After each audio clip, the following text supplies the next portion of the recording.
कक्षा 11वीं की स्टूडेंट फाइनली आपका वैसा हिंदी के त्रैमासिक परीक्षा 7/2/25-26 का जो पेपर है वो लेके आ चुके हैं। आप लोग बहुत सारे यहाँ पर कमेंट कर रहे थे कि हिंदी का त्रैमासिक परीक्षा पेपर लाओ, तो इस वीडियो में हम आपका हिंदी विषय का पेपर पूरा कंप्लीट करेंगे संपूर्ण उत्तर सहित। तो इस वीडियो को आपको ध्यान से देखना और वीडियो को लाइक कर लीजिए, चैनल को सब्सक्राइब कर लीजिए। और साथ ही आप यहाँ पर दिल्ली त्रैमासिक परीक्षा 7/2/25-26 कक्षा 11वीं विषय हिंदी पूर्णांक 80 अंक रहेगा। समय आपका 3 घंटे रहने वाला। निर्देश आते हैं सही प्रश्न अनिवार्य है, ठीक है। तो आप निर्देश यहाँ पढ़ लीजिएगा। अब चलिए आपका प्रश्न पहला था सही विकल्प का चयन कर लिखिए जो कि 6 नंबर के रहेंगे। तो पहला था हिंदी साहित्य का स्वर्ण युग कहलाता है। तो आपका आ ऑप्शन आता आदिकाल, बा आता भक्तिकाल, सा आता आपका रीतिकाल और दा आता आधुनिक काल। तो यहाँ पे हिंदी साहित्य का स्वर्ण युग कहलाता है, तो इसका आंसर आपका भक्तिकाल हो जाएगा, ठीक है। तो आपको यहाँ पर ध्यान से देखना और सुनना, जैसे पूरे ऑब्जेक्ट है वो आपको यहीं पे याद कर लेने हैं। फिर दूसरा था पथिर पांचाली फिल्म किस भाषा की है। तो आपका था बांग्ला, बा था गुजराती, सा था मराठी और दा था भोजपुरी। तो पथिर पांचाली फिल्म किस भाषा की है, तो इसका आंसर आपका बांग्ला हो जाएगा। फिर आपका आता तीसरा पंडित अलोपी दीन ने मुंशी बंशीधर को किस पद पर नियुक्त किया था। तो आपका था वकील, बा ऑप्शन आता दरोगा और सा आता मैनेजर और दा था शिक्षक। तो इसका राइट आंसर आपका मैनेजर हो जाएगा, सा राइट आंसर रहेगा।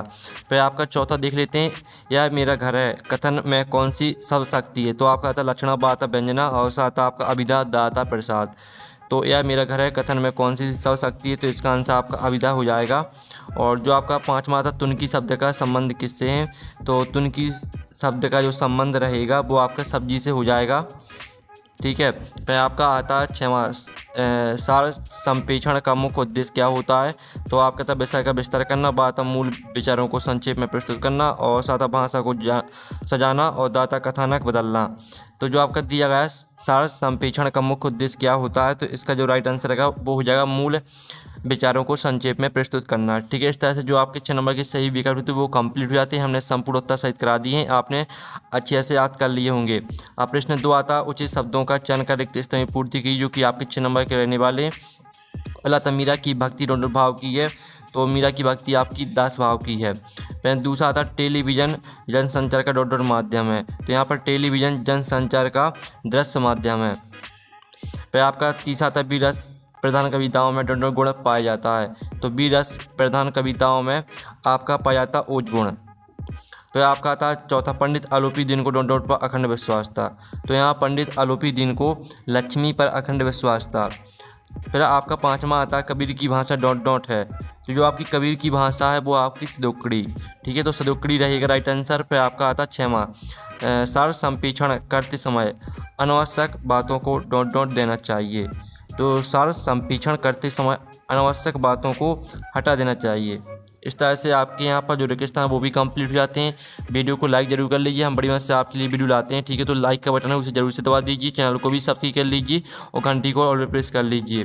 प्रश्न 3 आता निम्नलिखित कथनों के समस्त सत्य या असत्य लिखिए। पहला आता मियाँ नसीरुद्दीन 56 किस्में की रोटियाँ बना लेते थे। तो पहला आपका बिल्कुल सत्य रहेगा। दूसरा था मधुर गुण का अर्थ मधुरता से है। तो दूसरा आपका रहेगा सत्य। और जो तीसरा आता चित्रपट संगीत में चपलता होती है। तो आपका बिल्कुल सत्य रहेगा। फिर आपका चौथा आता संस्मरण स्मृति पर आधारित होता है। तो आपका यह रहेगा सत्य। नमक विभाग के दफ्तर से कुछ दूरी पर गंगा नदी बहती थी। तो जो आपका यह रहेगा बिल्कुल आपका यहाँ पर सत्य रहने वाला है।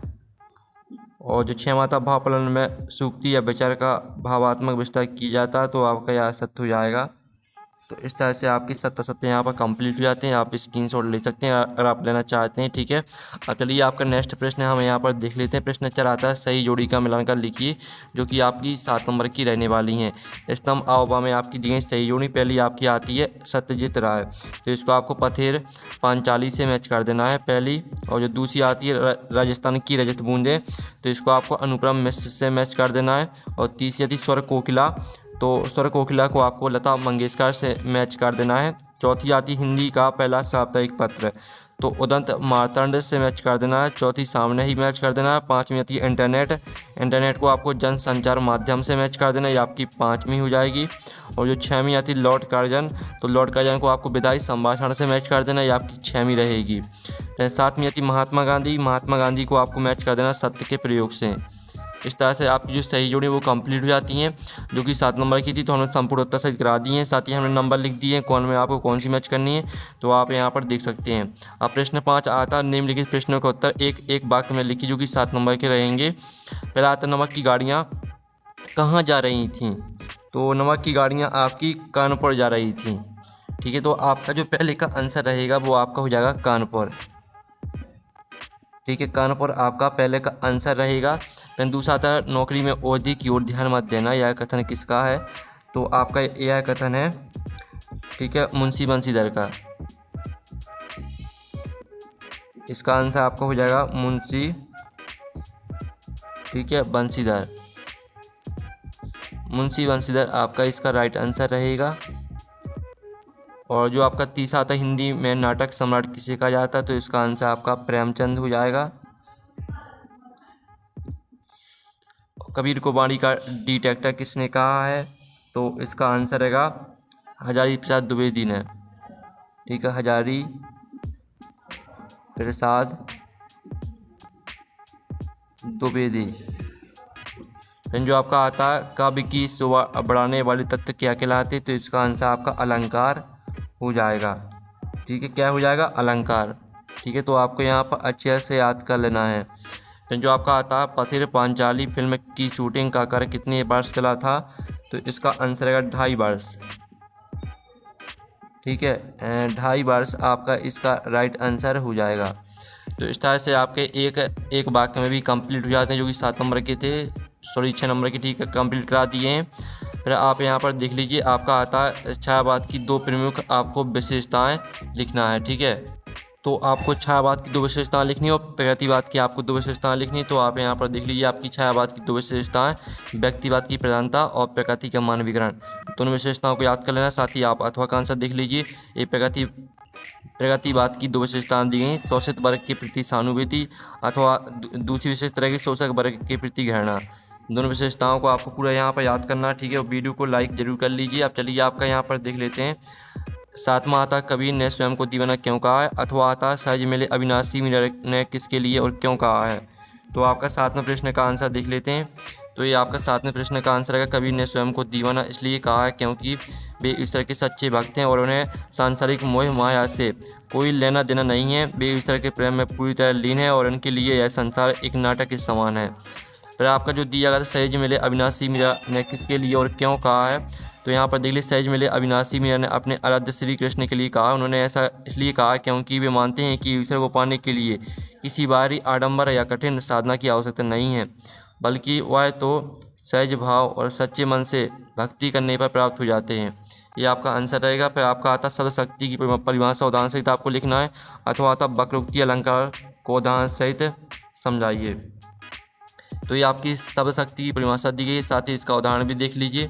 शब्द शक्ति शब्द में निहित वह शक्ति है जिसके द्वारा किसी शब्द का अर्थ ग्रहण किया जाता है या 3 प्रकार की होती है, अविद्या लक्षण व्यंजना। साथ ही उसका उदाहरण देख लीजिए। और फिर आप वक्रोक्ति अलंकार की परिभाषा देख लीजिए और साथ ही इसका उदाहरण भी देख लीजिए। फिर आपका यहाँ पर आता, हास रस की परिभाषा उदाहरण सहित लिखिए। अथवा खंड का महाकाव्य में आपको 2 अंतर लिखने हैं। तो आप यहाँ पर देख लीजिए, ये आपकी हास रस की परिभाषा दी गई। हास रस का स्थायी भाव हास है। जब किसी व्यक्ति के विचित्र वेशभूषा, हाव भाव या वाणी को देखकर हृदय में विनोद या हंसी का भाव उत्पन्न होता है, वहाँ हास रस होता है। साथ ही इसका उदाहरण भी आप यहाँ पर देख लीजिए। ये आपका 9वें प्रश्न का उत्तर हो जाता है। फिर आप महाकाव्य खंडिका में अंतर देख लीजिए। महाकाव्य में, ठीक है, विषय वस्तु, महाकाव्य में किसी महान नायक के संपूर्ण जीवन का विस्तृत वर्णन होता है, जबकि खंडकाव्य में जीवन के किसी एक खंड या अंश का वर्णन किया जाता है। विस्तार, महाकाव्य का कलेवर विशाल होता है और इनमें अनेक सर्ग होते हैं, जबकि खंडकाव्य का आकार में छोटा होता है। फिर आप कहता है, नाटक एकांकी में 2 अंतर लिखिए। अथवा था, शुक्ल युग के निबंधों की कोई 2 विशेषताएं आपको लिखना है। ठीक है, तो आप नाटक एकांकी में 2 अंतर देख लीजिए। आपका नाटक एकांकी में 2 अंतर दिया गया है और ये आपका शुक्ल युग के निबंधों की 2 विशेषताएं दी गई हैं। ठीक है, गंभीरता और विषय वस्तु की विविधता। दूसरी विशेषता रहेगी शैली की गंभीरता और मौलिकता। दोनों विशेषताओं को पूरा याद कर लेना है। ठीक है, अब चलिए आपके यहाँ पर आता है 11वां, बंसीधर की कोई 2 चारित्रिक विशेषताएं लिखिए। अथवा आता, लॉर्ड कर्जन को इस्तीफा क्यों देना पड़ा? तो पहले तो आप यहाँ पर देख लीजिए, आपकी बंसीधर की चारित्रिक विशेषताएं, ठीक है। ईमानदारी और कर्तव्यनिष्ठा और आत्मसम्मान, दोनों विशेषताओं को पूरा याद कर लेना है। पहले लॉर्ड कर्जन को इस्तीफा क्यों देना पड़ा, तो इसका आंसर देख लीजिए। लॉर्ड कर्जन को अपने पद से इस्तीफा इसलिए देना पड़ा क्योंकि वे एक अंग्रेज अधिकारी को मनचाही पदोन्नति देना चाहते थे, लेकिन सरकार ने उनके इस प्रस्ताव को अस्वीकार कर दिया। इससे उनका अपमान हुआ और उन्होंने अपना इस्तीफा दे दिया। अब चलिए आपका यहाँ पर देख लेते हैं 12वां प्रश्न आता है, निम्नलिखित शब्दों की हिंदी अर्थ लिखी कोई चार। इल्म, वालिद और ठीक है बरंकदाजी, जमात, अदना, इनकी आपको हिंदी अर्थ लिखना अथवा आता है फिल्म शूटिंग से जुड़ी कोई चार शब्द लिखिए। तो पहले तो आप 12वें प्रश्न का आंसर देख लीजिए। इनकी हिंदी अर्थ हो जाएगा ज्ञान विद्या, वालिद का पिता हो जाएगा, बरंकदाजी का आपका बंदूकधारी सैनिक हो जाएगा, और जमात का आपका समूह टोली हो जाएगा, अदना का आपका साधारण नीच हो जाएगा। और ये आपके फिल्म शूटिंग से जुड़ी कोई चार शब्द है, ठीक है। तो इसका भी आप स्क्रीनशॉट ले लीजिए। और फिर आप यहाँ पर देख लीजिए सार संप्रेषण का अर्थ लिखिए अथवा निम्नलिखित वाक्यों को सही क्रम में लिखिए। तो आपका यहाँ पर 13वें प्रश्न का उत्तर देख लेते हैं। आपका सार संप्रेषण का अर्थ दिया गया है और साथ ही निम्नलिखित वाक्यों को आपको सही क्रम में लिखना था, तो ये आपका क्रम में लिखा है, ठीक है। निकाल लेंगे वक्त, थोड़ा वक्त निकाल लेंगे, दिमाग में चक्कर काट गई है, बात दिमाग में चक्कर काट गई है, इस तरह से रहेगा आपका आंसर। और फिर आपका यहाँ पर 14वां प्रश्न देख लेते हैं, ठीक है। तो आपका यहाँ पर 14वां प्रश्न आता है जिसमें आप यहाँ पर देखते हैं लता मंगेशकर की गायन की आपको दो विशेषताएं लिखनी है अथवा आता चित्रपट संगीत और शास्त्रीय संगीत में कोई दो अंतर आपको लिखना है। तो आपका यहाँ पर 14वें प्रश्न का उत्तर देख लेते हैं। आपकी लता मंगेशकर की दो विशेषताएं दी गई हैं, गानपन और सुरीलापन। दोनों विशेषताओं को पूरा याद करना। गानपन में दिया गया उनके गायन में मिठास, कोमलता और मधुरता है, जिसे गानपन कहा जाता है। और सुरीलापन, उनका स्वर अत्यधिक सुरीला, जिसके कारण वे श्रोताओं को मंत्रमुग्ध कर देती थीं। और आप इसका अथवा का आंसर देख लीजिए। चित्रपट संगीत और शास्त्रीय संगीत में कोई आपको दो अंतर लिखना है, तो ये आपके दो अंतर दिए गए हैं, तो इनका आप स्क्रीनशॉट ले सकते हैं। और वीडियो को लाइक जरूर कर लीजिए। हम बड़ी मदद से आपके लिए पूरा पेपर यहाँ पर संपूर्ण उत्तर सहित करा रहे हैं। फिर 15वां आता फीडबैक का क्या अर्थ है अथवा आता है वॉचडॉग पत्रकारिता किसे कहा जाता है।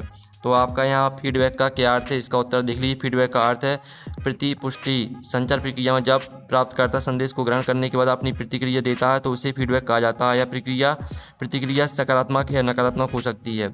और वॉचडॉग पत्रकारिता किसे कहा जाता है, तो इसका आंसर भी देख लीजिए। फिर आपका आता है कबीर अथवा मीराबाई की काव्य विशेषता निम्नलिखित बिंदुओं के आधार पर आपको लिखना है। दो रचना, भावपक्ष, कलापक्ष, ठीक है। और 17वां आता सत्यजित राय अथवा कृष्णा सुप्ति, दोनों में से आपको एक पर करना। साहित्यिक विशेषता लिखनी, इनकी दो रचनाएं, वात्सल्य, साहित्य में स्थान। तो चलिए आपका 16वें प्रश्न का आंसर देख लेते। पहले तो ये आपका कबीर पर दिया गया, ठीक है। दोनों में से आपको एक करना है, तो हमने कबीर पर दिखा दिया। ये आपकी कबीर की दो रचना हो जाएंगी, बीजक और साकी सबद रमैनी। तो यहाँ से दो रचना याद कर लेनी है। भावपक्ष, कलापक्ष देख लीजिए। और साथ ही आप यहाँ पर दिल्ली ये आपके सत्यजीत राय का दिया गया है। पथिर पांचाली आपका 17वें प्रश्न का आंसर है, ठीक है। पथिर पांचाली और अपराजितो ये आपकी दो रचना हो जाएंगी। भाषा शैली, साहित्य में स्थान देख लीजिए। फिर आपका यहाँ पर आता है 18वां प्रश्न, कक्षा में उत्कृष्ट प्रदर्शन करने पर शिक्षक और छात्र के मध्य संवाद लिखिए अथवा आता है अज्ञान सर्वत्र आदमी को ठीक है पछाड़ता है, भाव पालन कीजिए। तो चलिए आपका 18वें क्वेश्चन का आंसर देख लेते हैं। तो ये रहा आपका यहाँ पर कक्षा में उत्कृष्ट प्रदर्शन करने पर शिक्षक और छात्र के मध्य संवाद, ठीक है। तो इसका स्क्रीनशॉट ले लीजिए। फिर आप इसका अथवा का आंसर देख लीजिए। आपका भावपालन दिया गया इसका, तो इसका भी स्क्रीनशॉट ले लीजिए। फिर आपका आता है 19वां क्वेश्चन, जो कि आपका गद्यांश से दिया गया और अथवा में आपका काव्यांश से दिया गया है।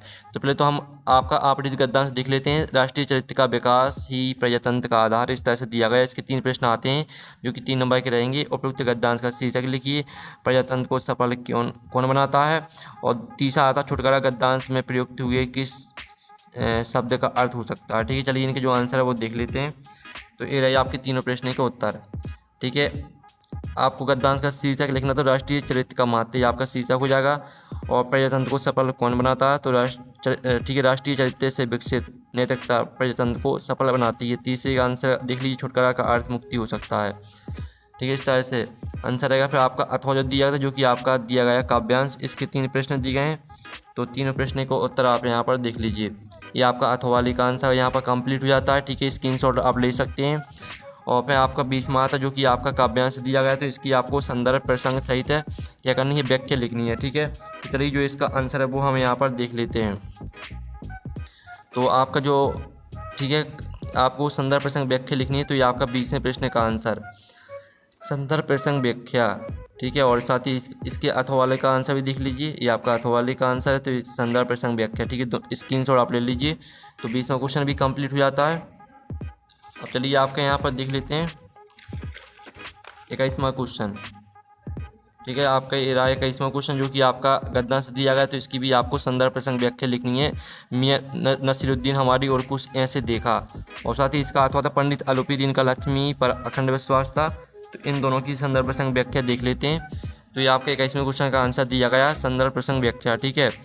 और साथ ही 21वें का अथवा वाला आंसर देख लीजिए, पंडित अलूपीदीन वाला संदर्भ प्रसंग व्याख्या, ठीक है। अब चलिए आपका 22वां आता, 22वां प्रश्न देख लीजिए, और 23वां। अब चलिए इनके आंसर दिखा देते हैं।